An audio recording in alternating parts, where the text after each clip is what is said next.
Welcome to Cut the Bull, an insightful podcast which addresses the news of the day and the cultural issues plaguing our society, bringing logic and context to these topics and discussing solutions too real for mainstream pundits. Now, here are your hosts, Charles Love and Wilfred Riley. Hello and welcome to Cut the Bull. I am Charles Love alongside my co-host Wilfred Riley. And our guest this week is Corey DeAngelis. He's the senior fellow at the American Federation for Children. Corey, welcome to the show. Hey guys, thanks for having me. It's good to have you. I put an emphasis on that children because, later I sent you a link to something I'm doing in Chicago. And a lot of that is because I think a lot of the discourse around education has gotten away from, what the focus should be on. We're focusing on all these other kids and not other things and not what's best for children. So I guess I want to start with you personally, though. So how you got into this fight for school choice and become such a leader in helping states and cities move in that direction. Right. I'm glad you pointed out the name of my organization is For Children. We're the kids union, not the teachers union. And the school system for far too long, or at least for recently, has become more of a jobs program for adults than an education initiative for kids. And the teachers unions, we really should start calling them government school unions because they don't really represent the employees all that well either. The money doesn't make its way to the classroom. It goes towards administrative bloat and staffing surges, which is good for people like Randy Weingarten, who benefit from dues paying members in the system, who makes over $500,000 a year. Not so good for the families or the teachers in the system that are already doing a good job. But to put it back on me, I'm at the American Federation for Children, and it's kind of a direct play on the American Federation of Teachers. We flipped it basically to be for the children as opposed to the adults. I got into this, my first experience with the concept of school choice, and for listeners, the way I would define school choice would be in America, for the most part, if you live in a particular place, you are assigned to a school based on your address, and you have to go there regardless whether you like it or not. We don't do this with basically anything else. We don't do this with grocery stores. You don't live in your house and then you have to go to the grocery store that you're assigned to. That happens to be run by the government. We don't do this with Medicaid vouchers you can take to private hospitals of your choice. We do this with food stamps. You can take them to any private grocery store that works for your family, and so on and so forth. The government school system is a racket. It's a monopoly, has no incentive to spend taxpayer dollars wisely. So any policy that allows the funding that's meant for educating your child to follow them to a school other than the one that they're assigned to based on their zip code would be defined as school choice. So that could be another public school. That could be taking your kids' education dollars to a charter school.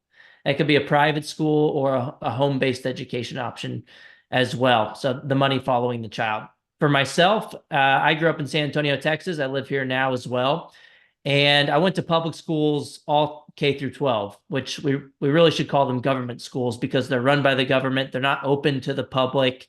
They discriminate on the basis of zip code. They're not public goods in the economic sense. And they're not like public parks where, if you want to go to any park you want, you can basically do so. Whereas families have actually gone to jail for lying about their address to get into better so-called public schools, and they've also been fined thousands of dollars for doing so too. Kelly Williams in Akron, I had her on my show. Right, that's right. I also had the opportunity, however, to go to something called a magnet school in high school. It was on the campus of my residentially assigned government-run school. They're both run by the government, but the magnet schools can have their admissions standards. They don't have as much monopoly power because they have to attract their customers, families. And I saw that was a good opportunity for me for 4 years. And I think other families should have opportunities when it comes to their education too, but it shouldn't be limited to schools that are run by the government. You should be able to take your kid to a private school and have the money follow the child as well, or a charter school or a home-based education option. I also got into this as a researcher After I did my bachelor's and master's in economics, I went on and did my PhD in education policy at the University of Arkansas, where my first study actually looked at the Milwaukee private school choice program, started in 1990. We had student level data over a couple of decades from when the students were in school age till when they were about 30 years of age. We compared them to the kids in the public schools after controlling for whether they were in a single parent household, their race, their income, their gender, all the usual background control variables, and found that after getting to use the school choice program in Milwaukee several years later until into adulthood, they were substantially less likely to commit crimes relative to the kids that were matched in the public schools. So I've done a lot of studies linking school choice to non-academic benefits. Families are choosing schools for a lot of reasons. It could be measured by a standardized test. That's part of the calculation. But families are also choosing based on safety, character development, and what we've seen with the most recent explosion of school choice expansion over the past few years, families are pushing for this because they're upset with the curriculum that's in the public schools that's not aligned with their values. So there's a whole bunch to unpack there. School quality is multidimensional. I've looked at effects on things like crime reduction, mental health improvements from school choice, safety improvements from school choice, and it's not all captured by a standardized test. So I think we can leave it there. I went into think tanks afterwards. I'm at AFC now, and I kind of figured out. I thought about academia at first. I've done quite a few, maybe over 30 peer-reviewed studies on the topic. More productive than anyone else on the job market at the time. None of them called me back. I only applied, granted, to like three different universities, but they don't rank you based on your productivity and your academic success. They rank you and select you to get into these institutions of higher indoctrination based on your values and whether they align with their Marxist agenda in the colleges of education. I obviously was not aligned with them. They probably didn't want me to be their colleagues. So I'm at a think tank, and I'm glad I took this route because I'm rewarded for my views as opposed to being punished for my views, which would be the case in the university system. Right.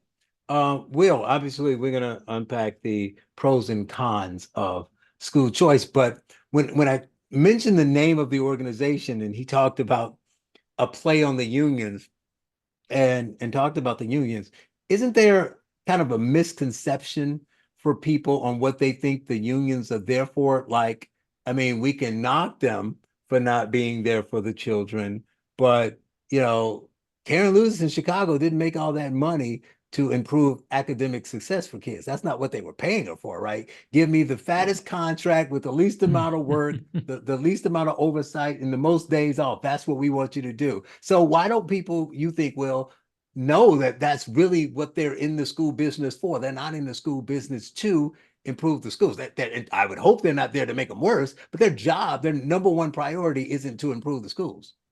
You're on mute. Okay. Yeah, I think people don't know that because the teachers union lies about it. I mean, they're extremely skilled, especially the AFT, with this whole like slogans or tech focus group every couple of years, like for the children, all about our kids. I remember all children can and will learn from my high school. So the idea is that teachers are there, and at the level of the individual teacher, this is often true, to kind of shape and mold young people, and they're taking a massive pay cut to do so versus other jobs that they could be entering. Yeah, I would agree, Corey, that is not true. But I mean, that's really not, and it's worth noting this for just fans of the show that might not have followed this sector too heavily. That's not what a union does. I mean, the teachers' unions are very typical professional peer unions. So what a union does is try to improve pay and working conditions for members of the union. It has nothing to do with the clientele being serviced. So like the UAW, the United Auto Workers, like they're not trying to make cars that fall apart, I'm sure. But when they're negotiating with GM or Mopar or whatever, Ford, the goal is not to take more classes on auto maintenance to really just become the best master mechanic you can. I mean, I see both you guys laughing, but like that, the teachers union pretends that this is kind of what they do. They talk constantly about pedagogy and so on down the line. No, the goal of a union is to improve benefits, pay, working conditions, so on for the members of the union. And the teachers unions are very good at this. I mean, there have been organized, orchestrated state, and I would presume nationwide campaigns to boost salaries. A big thing is tenure. Teachers tend to be promoted based on how long they've been teachers without absolutely failing, rather than competence in the classroom. There's a huge backlash every time I've interacted with the teachers union to the idea of merit pay, to the idea of letting folks such as myself, like college professors who have a class spare or adjuncts or something, come into the high school building. So yeah, the teachers union operates as a pretty standard professional union, which I'm not sure most people know, and that's just because they're not very upfront about that. And Corey, that's why I think the name of your group is to some extent an ingenious one. I mean, you're kind of saying, well, we're the group here that's coming forward for the kids. Right. Obviously, the best thing. So I don't want to go on a lengthy rant here, but obviously the best thing for the kids would be having the best possible teachers. Whether you mean very low risks of quote unquote grooming, SA, other abusive kids, or at a deeper level, just the most knowledge of the subject matter, the highest test scores. Every time I've looked at what actually makes Black and poor white kids do well in school, one of the big things is just having a smart, capable teacher, not having a young teacher that's thrown into that school unprepared for it, didn't do that well on the board test themselves, so on down the line. And there's a real problem here when it comes to the schools of education, actually, because I mean, you just described applying to some of these places, and they're incredibly radical. The most assigned academic writer is it Ferrere? I always get his name wrong, but it's Brazilian Yeah, Marxist. Ferrero Rocher. Yeah, oh, that's pretty Whatever funny. his name. At least chocolate's useful. You end a date with it or something. This guy, but I mean, so that's the kind of thing that's being taught. And another point here, without insulting a whole profession, is that test scores in education are really, really low. I mean, every year I look at the average on the board test, the SAT, the GRE by field. And political science is always like, okay, like, we're the consultants, we send some people in academia. But education is always last. Like, fourth from the bottom is high school serious teaching. The bottom is always special ed, which strikes me as really problematic. Elementary ed is right there, bottom five. So you have these people going in with SATs of 950 to these very politicized environments and emerging as kind of these radicals in the classroom. And that's why this isn't all teachers, that's why you see like Libs of TikTok stock in trade, Chaya's, is showing people with like trans flag skirts and BLM pins as big as your hand and so on, and posters in the back with a cross out no sign over a gun. And the role is always early grades classroom teacher. So that really is something that we are seeing. And yeah, the teachers union plays into that. I don't know if there was really a Charles. I mean, you just phrased that as what do you think about the unions? I mean, I think they're bad. No, Yeah. because I want to go. I know you didn't want to go off on a rant, but this is important to set up because I'm sure this is Corey's Always ready. biggest adversary. So the other piece, the last piece I want to say to the union is, all right, you did a great job of explaining what a union's purpose is, and that's what I always tell people. But it's also interesting that the people who support the AFT and the other teachers union so strongly are hypocritical because they don't seem to support all these other public sector unions. I'm not talking about the private ones. I'm talking other public sector unions. So ask that same person who's at the teachers union rally saying, well, we support our teachers, what they think about the police union. Right. Right. So as much as they do the same thing, just as they like to bring up examples of, say, the police union protecting a bad cop and say, see, they're terrible. But then you bring up an example of them, like you mentioned, protecting the pension of a teacher who abused a child. They have nothing to say. So they don't really mean it either, right? It's all about trying to get a win for whatever their ideology is. And if that's through the Just union, one quick story there. The two cities we're from, New York and Chicago, actually, last I looked, they still have the rubber room, which is if you're if both of them still do. Yeah. So if you're a teacher and you're charged with something that's pretty serious, they're harassment of a student or something like that, and you're going through the procedure that could lead to firing, which in both NYC and the Chi is about a 3-year 2 year, 7 month, I think is the average process that doesn't lead to firing most of the time. You can't teach, but because of union rules, they still have to pay you. So there's literally a skyscraper in both cities. I mean, Chicago has an ed building downtown that you will go to, and you'll sit in a well-appointed room and read the newspapers and go through the racing form and so on, and you'll be paid to do absolutely nothing. And this has been going on for decades. And this is the kind of thing that the teachers' unions managed to get done. One final comment as the police union. I actually have a problem with public sector unions in general. Yeah. Like, yeah, I mean, like, I love our cops, do a great job, but like, there's something really weird and sort of bullshit about negotiating with yourself. Like, where you're a group of government workers, you generally, if you're at the higher levels of your profession, you know local politicians, you can turn out the vote for or against local politicians. This isn't you sitting down with the boss at GM. It's you sitting down with another public servant that you regularly interact with and quote unquote negotiating, meaning that if you don't get a win on such and such an issue, there are going to be consequences at the polls that everyone understands. And that's Right. I don't see that public sector unions have improved most professions that I'm familiar with. And last And point before I go to you, Corey, what happens hypothetically, of course, hypothetically, if you elect a mayor who I don't know was an organizer for the teachers union and now he's supposed to be the one negotiating teacher contract? I mean, I don't think that ever happened in any major city like Chicago, but that would be bad if it did. Corey, go ahead.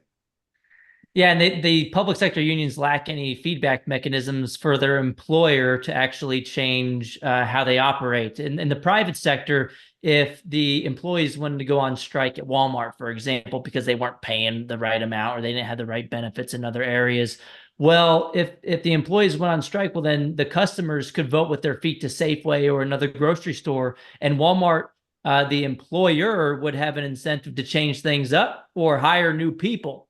If other people were willing to accept the benefits and pay. In the public sector, we saw this with the COVID school closures.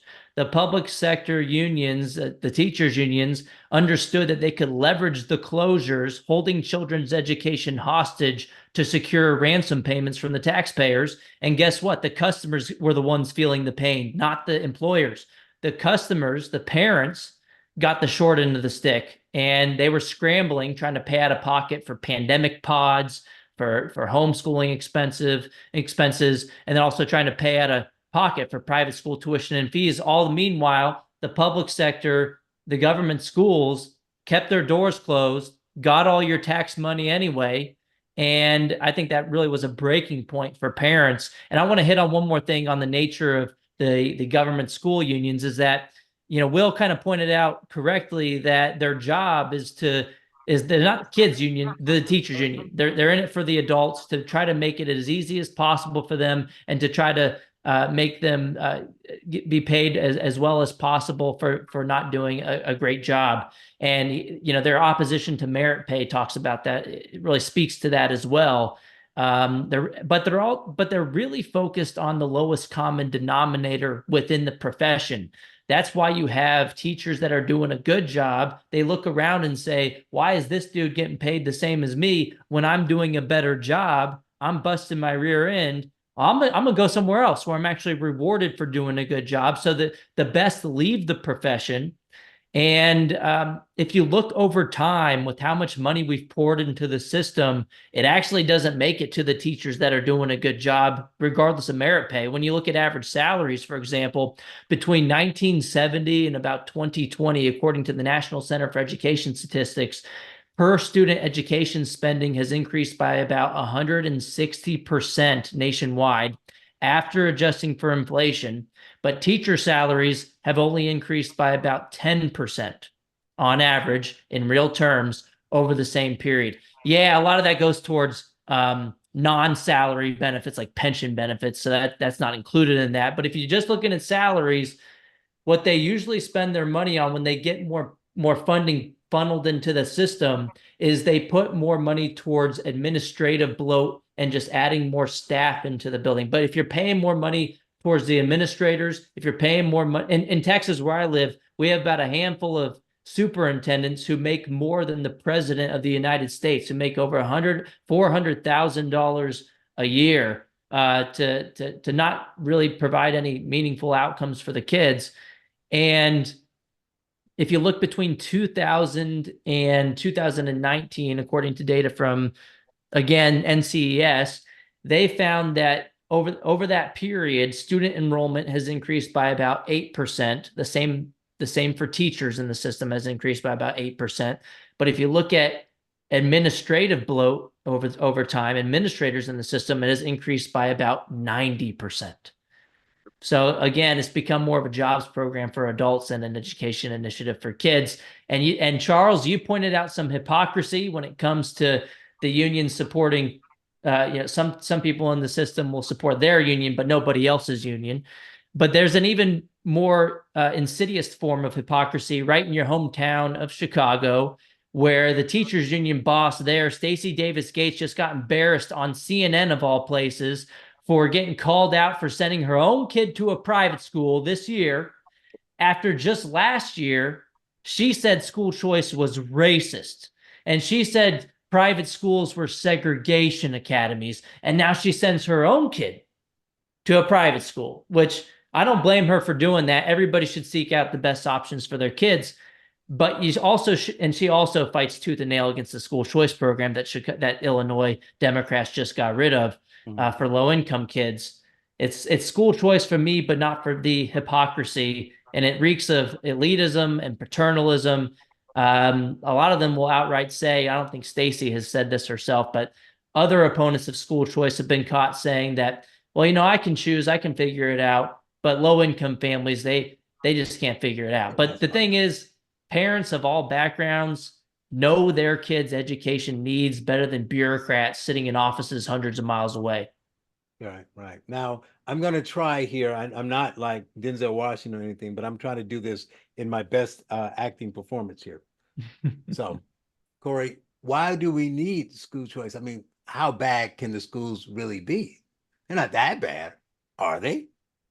Well, you look at Baltimore, Maryland, you have dozens of public schools have 0% proficiency rates. None of the kids are at proficient levels in reading or math. So I have to stop you there. I have to stop you there. This is the case in Chicago too. I was just going to say, I have to stop you there. This is not just Baltimore. 1%, baby. Right. It's funny. I had to stop you there because I keep bringing up this event I'm doing in Chicago, because before we started recording, I was on the phone with a friend of mine getting ready for this event we're doing in Chicago, and I sent him some data. I sent it to you, Will, if you want to look at it. So I sent him, I picked out some schools. Yeah, I just emailed it to you. No, I just looked at it. Really? That's crazy. And Chicago spending like on my browser. I picked out some select schools from all over the city, different neighborhoods, different demographics, everything, about 30 schools. And I put them in, and I went through U.S. News and World Report, the National Report Card, the CPS site, all of them. Put all the data together, and I sent it to him. He's like, this can't be right. So what do you mean? I said, I sorted it by reading proficiency. He's like, some of these schools are 0. I'm like, yeah, that's bad. I mean, it's worse than we thought. But he's like, no, I'm saying it's right. Maybe it just didn't pull the data in or something. I was like, no, that's the data. What do you mean? He's like, no, there's no way a school can be 0. Maybe it just didn't load. I said, okay, what about the school that's 2? That low? Oh, I think that's right. Yeah, it's not 0, but maybe 2. But either way, it's horrendous, 2. Right? And the New York City public schools spend about $40,000 a year. Chicago's spending, I think, about $30,000 per year, whereas the private schools probably cost about half that amount on average in Chicago. Some a lot more, obviously, some a lot less. But even let's assume that the proficiency rates were at 100%.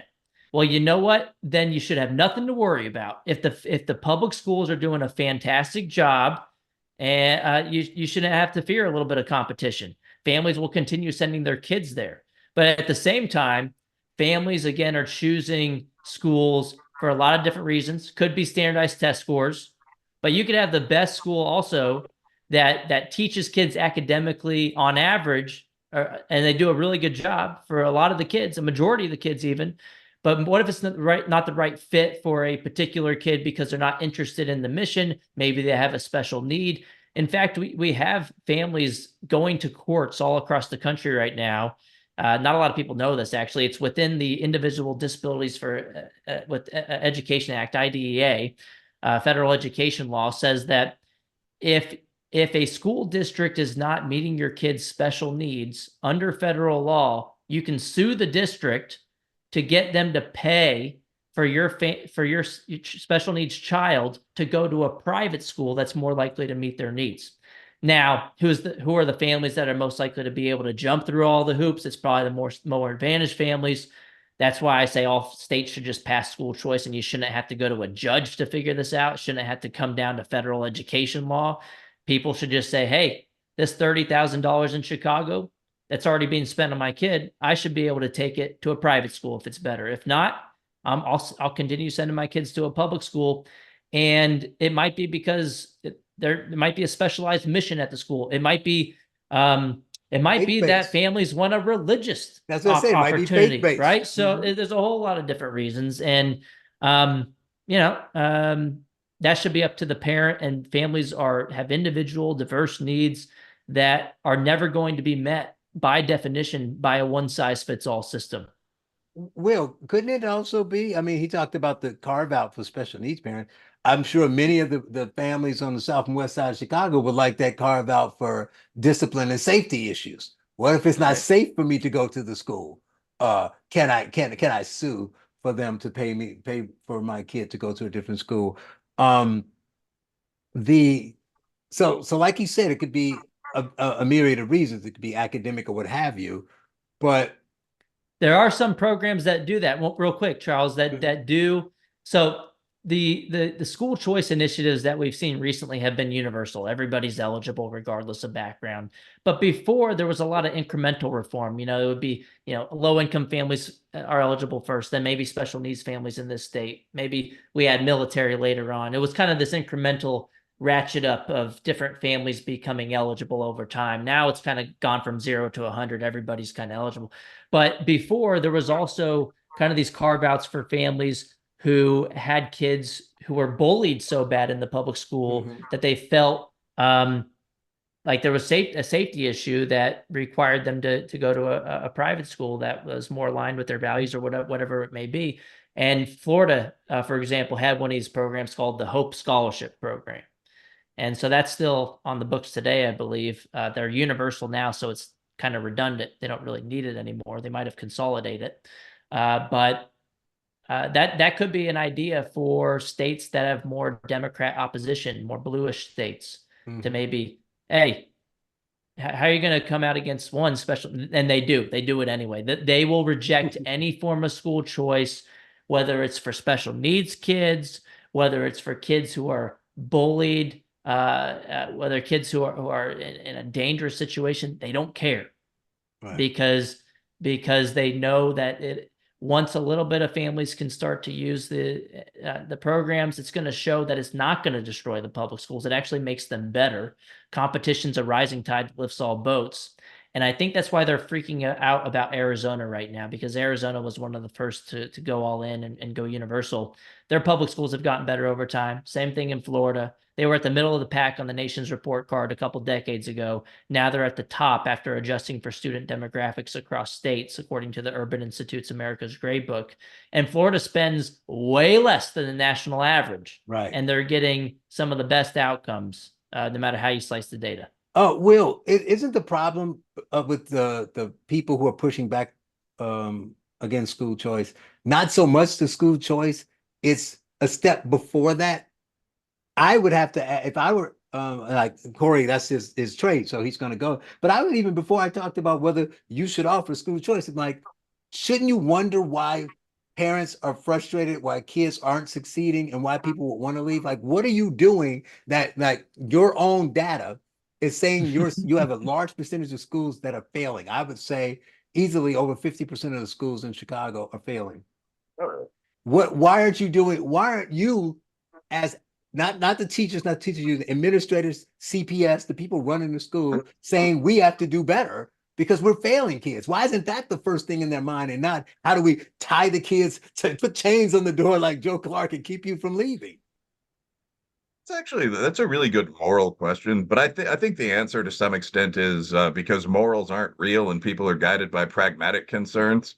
Like, I'm saying that kind of half jokingly, but I mean that really is sort of the answer. Like, I recently read some research on whether religious people are more ethical than non-religious people, and the answer is no. And interestingly, both groups, even by the standards of like the tie-wearing consultant types reading the data, were pretty damn unethical in terms of rates of cheating on your wife and all that. But the difference was that religious people or believers in anything, like I would put wokeism in this category, tend to just simply rationalize away predatory, amoral behavior by saying it's necessary for some kind of made up reason. I mean, from karma to racism, and thus are actually willing to engage in more of it very often than people who just have to dead on confront what they're doing. So I don't want to take this into a sideline about people's beliefs and all that sort Yeah, of thing. because here But I'm I mean, I thinking, would I say get you, but I'm thinking we're talking decades, different leadership. I mean, they can't all come in and just like screw it the doesn't matter kids. though. I mean, like it's just the Let's get whites have paid. but it's just like we see this with racism all the time. So, like in the South, now, even then, I mean, there was Black Wall Street, so on. It was still obviously possible to be successful as a Black person. Blacks or whites could both independently buy land. But, in the 1940s, it was a lot harder to get rich if you were Black. You could blame racism. But we haven't seen a decline in the rate of unsuccessful people blaming racism between, like, I think it's 1951 and now. So the simple fact that something's not true doesn't affect your ability to say it. I mean, in a lot of the big cities, Charles, where you and I, probably Corey as well, have talked with local politicians who are often Black or kind of ethnic urban white guys. I mean, the stories, the explanations have been the same for decades. I mean, like in Detroit or in Chicago, it's always, well, all the money's in the suburbs. Big corporations are moving from the city to the suburbs. It's impossible to we don't have enough resources is the classic BS line. So yeah, I mean, I think And we how all much know. more than do you need? It's always just more. They never give you a number. Right. Absolutely. Yeah, that's something I've really noticed in these conversations because I'll sometimes some I picked up actually from Big Chuck here, but I'll try to give the other side the argument and say, okay, I mean, you think the argument's lack of resources. We have a tax system in this country. What's the appropriate amount of resources you think would fix this problem? And nobody ever says it. It's just like, well, you can't really calculate that in the I context of mean, the did, lingering systemic impact of white supremacy on the brain of a Black woman. I mean, go on. didn't Chicago get like $4 billion in COVID relief to reopen the schools? Then the Something union like that. struck that voted to strike in 2022. I mean, 2 weeks Yep. to slow the They're spread being turned into sued for 2 years to flatten a their illegal generation. strike. They're being Four sued. $4 billion might Good. as They well should be a be. guy in a white hood setting your house on fire, Corey. $4 billion to even bring up $4 billion in the context of the institutional supremacy holding down the children of Chicago. It's offensive. I'll tell you. No, but like these are the kind of responses that we've all heard at board meetings, sessions with local leaders, so on. I guess my point is there is a preset series of explanations that urban bureaucrats, especially on the left, proffer up anytime someone makes these sort of points. Education, to me, the problem in American education isn't money at all. Like, if you look at hood and Nope. holler schools, and I've looked at both, sometimes they get a little more funding than suburban kids, sometimes a little less. But it's in that same range of well over $10,000 per kid, usually well over 15. I mean, I've seen Yep. figures up to 30. And you have to ask at some point, how much does a book cost? Like, why would you be unable to educate kids as well as kids are educated in Vietnam or Ethiopia or for that matter, South Korea with these kind of financial packages? So I think the things that are said are excuses, but I have a question for kind of both of you guys, because both of you have looked at education more than I have. I mean, Charles, I think you're still in a Alpha World City school board. Hmm. Um, how do you get a school that has a success rate of 0%? One sentence to follow, but I mean, like, proficient isn't gifted. It's not advanced. It's not the highest level. Right. Proficient just means you're at grade level or a little above and you can read. Right. So, like, every year, the percentage of Black people that miss that level is 70% or higher, whites about 50%, Chicago, all groups combined, 1%. How do you have 1% success rates? I'm genuinely curious as a business guy. You're the guest, so I'll let you go first.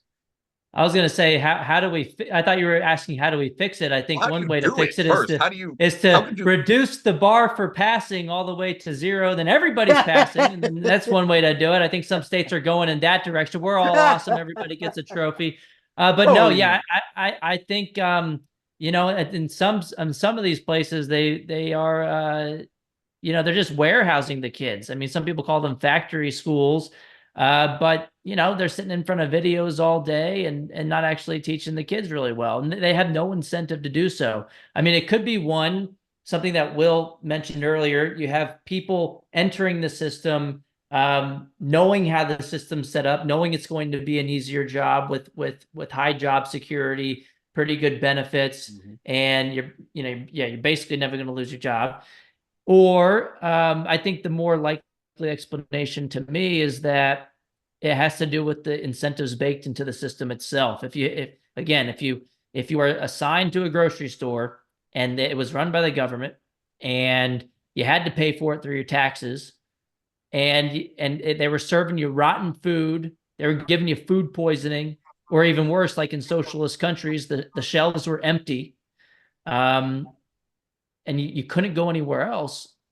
They're just going to say, we need more money, because that's what they're going to get, right? They're going to say what they want to make their job easier, but then to also enrich themselves. Who cares about the customers? Right. But if you could say, hey, I'm going to go somewhere else, and you're going to shut down if you don't actually check your shelves and make sure that the product is not rotten, then they'll have to up their game in response to that competition. And 26 of the 29 studies on this topic nationwide have found positive effects of private school choice competition on the outcomes in the public schools. Right. This is the main argument from the other side. They'll say school choice will destroy these public schools. It's one, I think, is an admission of failure. They're not confident in their product. They think everybody's going to leave.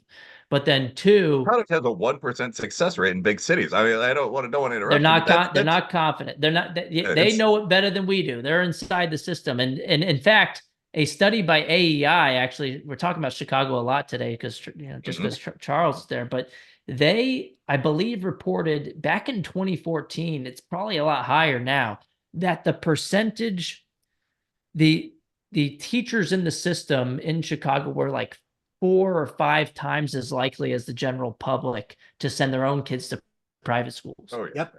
I've and seen some it happen. people have theorized, well, it's because they know the system, they know what goes on more than anybody else does, so that they know to send their kids somewhere else. Well, let me It's try not to like they're answer this. making a lot more than everybody else. It's not because they're more wealthier, and that's why Right. they can send their They kids. just to private know school. you got to. Yeah. When I Yeah, had no friends you better do it. I had no friends in Chicago that sent their kids to public school. None of them, and most of them were not rich. But unfortunately, I have a different reason why it's so hard, and I don't know. The short answer to your question, Will, is I don't know, because I have an idea, but there's 2 reasons why you can't do it. The only thing you could really do, and this is drastic only because you let it get so bad, because your question was specific, how do you get from 0? You have to assess the kids and take all the failing kids out and teach them differently. They need to be separate from the kids who are proficient or better, and you need to teach them at where they are and work at their level and incrementally get better. The problem is the left will never let you other the kids by taking them out. They're doing the opposite. They're saying everybody should go to selective Roman school, even if they're bringing down Walter Payton and Bronx Science and things of that nature. So they won't do it from equality standpoint. The other issue is it would work. Now, I'm not saying it's specifically, the cause, a correlation it may not necessarily mean that that's the cause of it. But if you look at more than race, you have to look at economically disadvantaged categories, like the free lunch program. If you track the schools based on that, the more students that are in the school and of course, English language learners, the lower the proficiency rate goes, right? So the problem is if you only have 10 or 15% of your kids that were from economically disadvantaged families, you could do that. But in Chicago, it's closer to 50%. There's no way to house 50% of the students at an alternative school and teach them differently. So there's physically no place to put them, right? Even if you gave them $20 billion, to build buildings, they'll be out of school by the time that they're done. So there's really no way to do it. I mean, as bleak as it sounds, but like he says, either get your kids out, get them into the best schools that are there, or and then the other thing we don't talk about as much is parents, part of the reason why the school choice works is because the people who will take advantage of it, it skews to be like the immigrant story, right? Why are the immigrants so smart? People in Nigeria must be smarter than Americans. No, the people who are willing to take the chance to leave, self-select to be the people with more drive. So the people who do this are going to be the people like, oh, there's an opportunity. I'm on the internet trying to find it. I'm doing the best for my kids. The parents who are just like dropping them off as daycare centers are still going to get left behind with the new school, the new money, and all those things, unless somebody can get them to wake up and say, you need to invest in your kid's future. So One thing outside of that's that, I want important to I want there. to respond to that real quick because that sounds a little bit like one of the arguments people make against school choice is that the kids who don't have the parents who are motivated enough to go and seek out alternative options, they're going to be left behind in the public schools, which is why I brought up a second ago that competition is a rising tide that lifts all boats. So they don't want to bleed more customers. They're going to have to change something. So right, even if you're not actively choosing, there are residual benefits. right, But for then the other two, people who school do choice, choose. yes, and then two, school choice increases parental involvement by definition. If you don't have the money to pay for private school, you're just going to say, okay, well, I'm just going to, send my kids off to the government and they're going to kind of take care of them for 7 hours a day. I'm just going to wash my hands with it. But if I now know I can take that 20,000, 10, 15, whatever the amount is in your state, $15,000 per kid, if I can take that to another school, I'm going to think a little bit about this a little more. And I'm going to start searching for alternatives and become more involved. It's not going to be every single family, right? You Right, can't right. make perfect the enemy of the good, but it will be an improvement at the margins. In particular, you'll have more families have a strong incentive to look these things up and to become more involved. Right. There's actually a study on this. There's not a ton I found one is one from 2018 by Cornell researchers. I didn't do it. Sometimes when I do it, people say, oh, of course you're going to find that you did it. And it's like, well, shouldn't that actually give me more credibility if I do the studies? But let's cite someone else, some Cornell researchers. And they found that as school choice programs expanded in a location, the online search activity for private schools and other alternatives increased in those areas. So it's not a perfect study, but it's it's correlational, showing that as school choice has introduced, you give the families the power to choose, they're going to start to choose, they're going to start to research, they're going to become more involved. And so I think this kind of solves that problem in a couple of ways. What were you going to say, Will? Yeah, so I was just about to bring this up again. One of the things that both of you guys said, which I think is really important, is something that I notice is almost totally taboo when you talk about education, which is that the biggest predictor of how a school's going to do is the kids in the school. And this is, again, just an obvious, plain fact. It's just almost never talked about. I mean, I mentioned that old slogan, all children can and will learn, and there's an expectation there kind of to the same level. Like, if you ever read No Child Left Behind, I'm sure all of us have. I mean, there are all these crazy Lake Wobegon expectations. Like, everyone in each of, I think it's 11 student subpopulations is going to perform at or above the average for their group, if not Which everybody. is impossible. Yeah, not every one of an odd number of groups can outperform. I mean, it's mathematically illiterate, but it's getting back to like my one core thrust though. Like, obviously the majority of human beings, like the tested IQs for all the major ethnic groups in the USA are actually really normal from a global perspective. Most people aren't idiots. The biggest predictor of how well you do in school, Brookings Institute 2017, how much you hit the books. But there are radically different levels of commitment that people at any given time bring to school. There are big effects of bad parenting, things like drug use, things like abuse in the home. So if you are in Chicago, in Detroit, and by the way, because we often think of this as a Black or Latino issue, if you're in a lot of these schools in Appalachia, I mean, you're going to have just unavoidable real problems. And to the extent if your kid is getting bullied, you can take your kid out of that school. That's good. That's a great thing. And to the extent that moving people out of those schools creates some competition, so the school can't just bumble along doing what it's done for the past 30 years. I mean, a lot of our schools are like 8% proficient around here. I mean, that also is good, but the predictor for how well a school does is who's in the school. Who are the kids? Who are their parents? And that's what people really mean when they say, is it a good school? They don't mean like, does this have nice physical plant? Interestingly enough, I mean, I used to play sports. I think we all did. You go to schools in the ghetto, much less in like new exurbs where they can't read all that well either. These are magnificent buildings. These are D2 level football facilities and so on, all that. But the issue is what's going on in the classrooms. I mean, we just saw a very nice, if you look at campus, Missouri school, where there was an interracial student brawl where one unfortunate young woman was almost beaten to death. So that's what people mean. Is this a bad school? Like, who's going there? Is it across the street from the projects, or for that matter, a trailer park? And it's something you've got to deal with. Like, you can't have all schools perform at the same level. The question for the bad schools, to put it brutally, is how do you get from 1% to 25%? I mean, how do you stop crime from happening in the school right now? And those questions seem to be almost unasked. The assumption is that the teachers or like society, kumbaya, like racism or something, is at fault for what's going on in these buildings. No, it isn't. Now, I want to get to some of the challenges and the things that people may say, so you can slap them down if you can about school choice. But I just text you both a photo. It is a download from the CPS's Equity 5-year plan.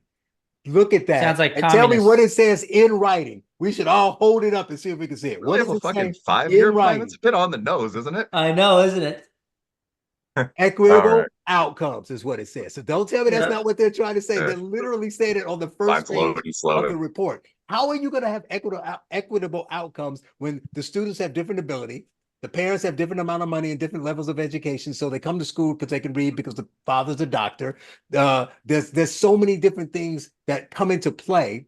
How are you just going to have the same outcomes? I mean, some kids may just work harder. That as a goal is destined to fail. So you're setting yourself up to lose. The answer is what one of Mao's best commissars said, if I recall, after we got him, after he defected, and it translates literally to "we just made the shit up." Like, I'm not trying to be funny or crude, but how do you get 100 men who are Chinese peasants perfectly in line when it comes to their appreciation of great leader plus their calligraphy? You literally just have like an out of work scribe write down the same crap for all of them and say, aced it. And that's what the schools are doing. I mean, when you see something like, I did a paper on charter schools for Tom Donaldson over at America's Majority Foundation. We found a slight definite charter edge. There were also some bad charter schools. There were a lot of bad public schools too. So I mean, it was kind of the result we expected. But like looking at that, I noticed that in public schools, the Black SAT average in my pool of schools was like 960. In the charter schools, it was a little higher. It was like 1,000, a little under. I'd have to pull the paper up. But the college admission rate for African Americans was 63%. The college admission rate for whites who weren't doing all that much better was 77%. And what that means is like you got everyone, both these groups of kids, 90+% out of the school, you know, and when you're learning it again, an SAT 950 level, and then both groups of kids, like 70 odd percent, accepted to college. So you're just facilitating this kind of fake competition. That's what we've got right now between like woke academia and the teachers unions in high school. Like, you have a note for the parents, and I'll shut up. You have no idea what your kids' grades and all that mean unless you sit down with them. You do a family story time every so often or something. Like, I have some younger mentees. I mean, I asked one guy what he was getting. He told me 3.4, like solid B plus. You know, okay. Do we buy the kid a steak? Well, not really. You learn that 70% of the people in the school have an A average. How? What does it mean? So was the kid at Harvard? Because that sounds like the Harvard average. No, the kid was a student you at said the B local plus, high not school. A He's minus. not I'm going to sorry. KSU. He was hooping with us, and it was just sort of like, yeah, you know, I had a B plus in high school. I've gotten an A minus in college, and it's cool. But like, if you look at the high school, then by major, like that's often going to be below the cut. What does it mean? Not a whole lot. So you need to work that out. You need to know the GPA average at your kid's high school. Are there AP classes that can technically let you get a 5.6 when you got a 3.8? I mean, it's funny math.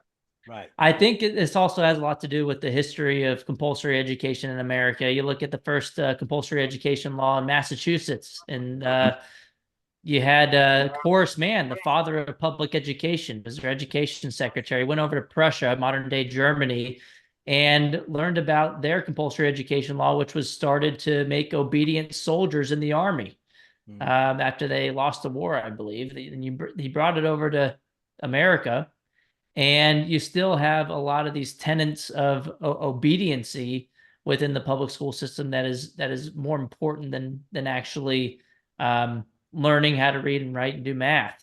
And I think it's also, you kind of see this with Lives of TikTok that was mentioned earlier. You have teachers getting into the system to try to raise other people's kids into their ideology, not their parents' ideology. Right. And so if you're focused on, what social justice causes in the classroom, or if you're focused on, the LGBTQs as opposed to the ABCs, the kids probably aren't going to learn all that much academically, but they are learning something. So like when you see those graphs that show, spending has gone up by, tripled over the past few decades, but then you see the test scores have flatlined, over the past few decades, or decreased in some cases. We're probably not looking at the right outcome. It might be that kids are becoming more woke, might be that kids are, moving further left because the schools tend to be controlled by people who are, I mean, you look at the teachers unions, you look at AFT, who we mentioned at the beginning of this, American Federation of Teachers, 99.9% of their campaign contributions went to Democrats in 2022 and so far in 2024 as well. This has been happening for decades. And so now when you have things like school choice get brought up, one, they are terrified that they're going to lose their monopoly when it comes to funding. But I think even more importantly, they're more terrified of losing their monopoly on the minds of other people's children. Yeah. And they see it as a way to they don't even have to have kids. They can shape the American culture with the 50 or so million kids that are churned through the public education system nationwide each and every year, cohorts of 50 million kids. So that's actually I think we're all going to say something about that. That's a good point, but that's actually a big problem that I once called cuckoo syndrome in a column. We often on the right, now, I mean, I need to step my game up myself, but the expectation is most people are functionally normal with the opposite sex, have jobs. We're going to produce children. And those children are the idea is sort of, well, if our opponents don't we take over the world? You hear this in Israel, USA, France. The answer is no, because what our opponents tend to produce is people who teach and indoctrinate children. Yep. So Yep, that's where the whole grooming thing hit so hard to a lot of people on the left, including people I know. Like I've had friends who are college professors ask, well, do you think I'm a groomer? I teach some of this stuff.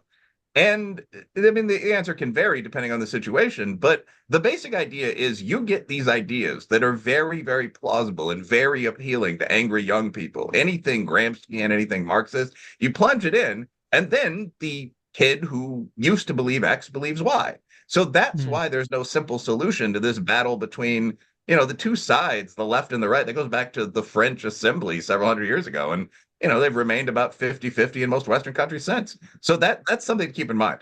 Right. Yeah, I think we need to stop thinking of the American education system as a way to churn out kids that are literate and that are highly educated in the basics, because I think it's been captured by people who see it more as a way to raise other people's children. And I think that's why I'm really attracted to the idea of homeschooling. I have a kid on the way, my first child, actually. We're planning on homeschooling because, it seems like sending your kid off to the government school is outsourcing the role of parenting to government employees for 7 hours a day for 13 years of their lives. If you're assigned to a good school that doesn't indoctrinate them, from what you can tell, that might be okay, or it might be a step up to be able to choose a private school. That's why I'm supportive of school choice, that at least you can choose the community that's kind of helping you raise your kid for 7 hours a day. But homeschooling is probably the purest form of just education in the way that you see fit for your child. Now that's is a good segue to, I've mentioned that I did want to talk about some of the challenges that and the pushback that you get on school choice, and you can reply to some of those, and then we can end with some of your wins. But well, I think some of them are a lot deeper, but I know the one that you and I talked about at first when we talked about what's the problem with the schools. He's like, we talk about how bad the schools are. He's like, well, you need to get your kids out.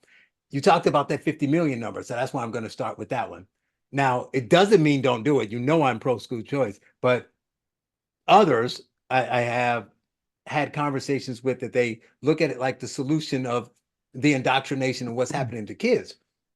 But if the trend is, even if it's going in the right direction, but it's a small percentage of people at the beginning as it goes along, every year that's all these kids that are still failing in school at best, and failing and being indoctrinated at worst. So to those who, what do you say to the people who say, well, school choice is not going, we're not going to go from, 95% of kids in public school to 40 in 5 or 10 years. What do we do in the interim while we're pushing for school choice? What happens with the public schools? Yeah, I'll say the solutions aren't mutually exclusive. You can push for school choice while pushing for other things too. And so I think this is why like Moms for Liberty has been very successful, and I support their group's efforts as well in flipping the school boards. So we can do it should and can be a multi-pronged approach. We should push for school choice as an escape valve, especially since when you have more leverage in the relationship with your school board, if you can take your money and your kid with you, the school board, instead of labeling you as a domestic terrorist, as we saw with the National School Boards Association, about this, but for your listeners, sending a letter to the Biden administration's Department of Justice to label parents who are protesting about curriculum they disagreed with as quote unquote domestic terrorists. Well, if you actually were viewed as a customer as opposed to a nuisance, maybe they'll actually listen to you instead of try to bully and silence you into submission. Maybe they won't cut your mic off when you're trying to read books out loud that they think is okay for your kids with other adults, but not you in a meeting room with members of the community who are more likely to be a proper age to listen to that conversation. They won't cut off your mic; they'll actually listen to you.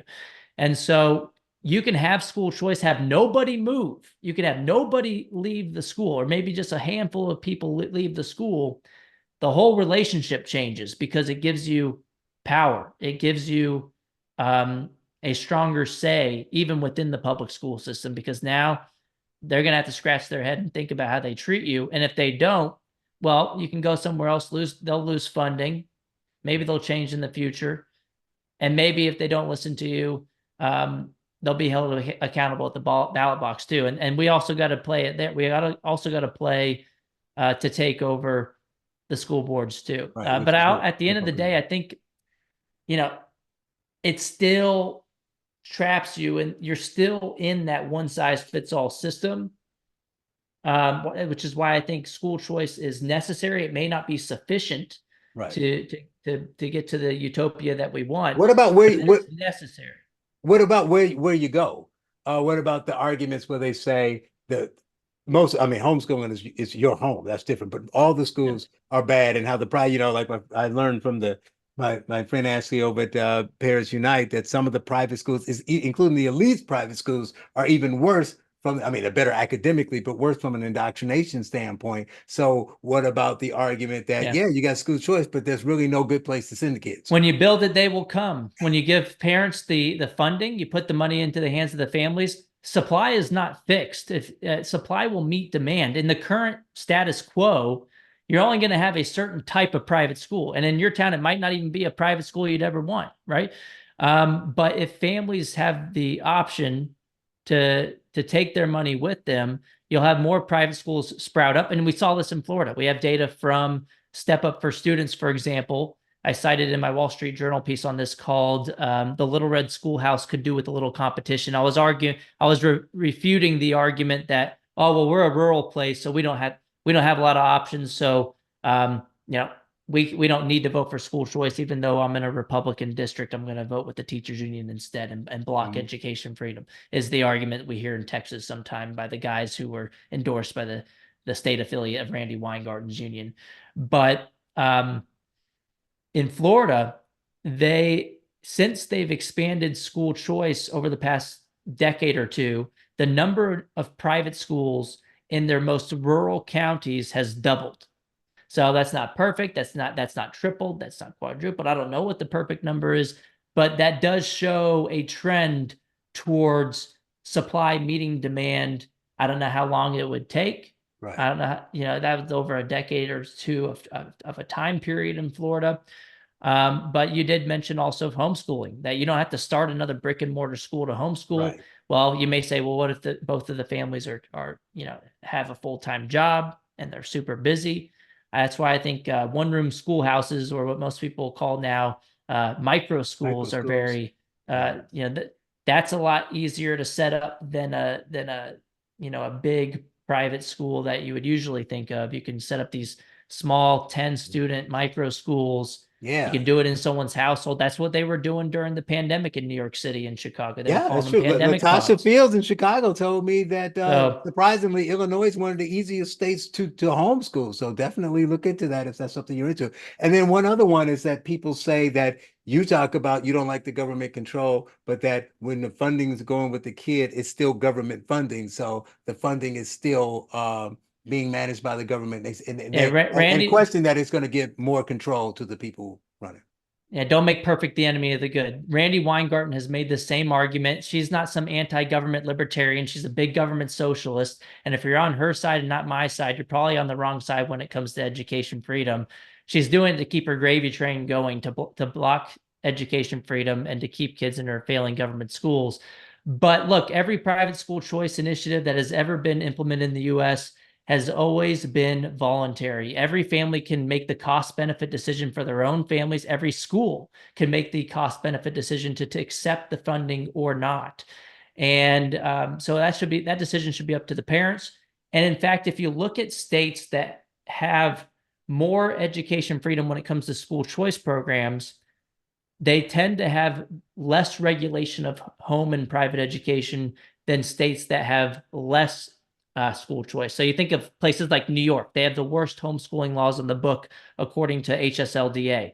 You look at places like Massachusetts, Rhode Island, they're ranked the worst according to HSLDA. They have no private school choice initiatives. You look at places like Oklahoma and Iowa, they have universal school choice and they have the least regulated homeschooling in the country. So I would say this is a separate issue from school choice. And in fact, the government can already regulate private and home education without giving families an option. And they did so in Oregon in 1922. They outlawed private education altogether. And that wasn't because of a school choice initiative. That was because you had authoritarians who wanted to control the minds of other people's children.